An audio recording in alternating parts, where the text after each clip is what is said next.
আসবো? অবশ্যই আসুন। জিএম সাহেব, এখন আপনি একটু আসুন। ঐশীর সাথে আমার জরুরি কিছু কথা আছে, আর আমাদের ডাইনারে একটা লাঞ্চের অ্যাপয়েন্টমেন্ট আছে, আমাকে যেতে হবে। কাজও তাদের সাথেও আপনি প্লিজ একটু আসুন। কিন্তু বস, 3টা তো একটা মিটিং দিয়েছেন আপনি আমাকে, আমি সবাইকে বলে রেখেছি। 3টার মিটিং আপনি 7টায় করেন, আমি 7টার সময় আবার আসবো লাঞ্চ শেষ করে। তো ঠিক আছে।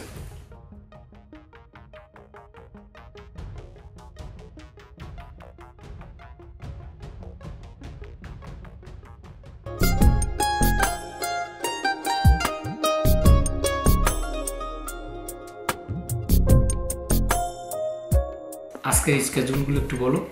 হ্যাঁ, আমরা যে কয়েকটা যে প্ল্যান নিয়ে আপনি বসতে চাচ্ছিলেন, ওগুলা নিয়ে বসবেন? পাবেল সাহেবকে বলে দিয়েছি 3টার মিটিংটা 7টায় নিয়ে যেতে, আর আমরা লাঞ্চ করে আবার কিন্তু অফিসে আসবো, আর দেখি কোন মিটিংগুলো ক্যান্সেল করা যায়। এখন চলো আগে লাঞ্চ করে আসি।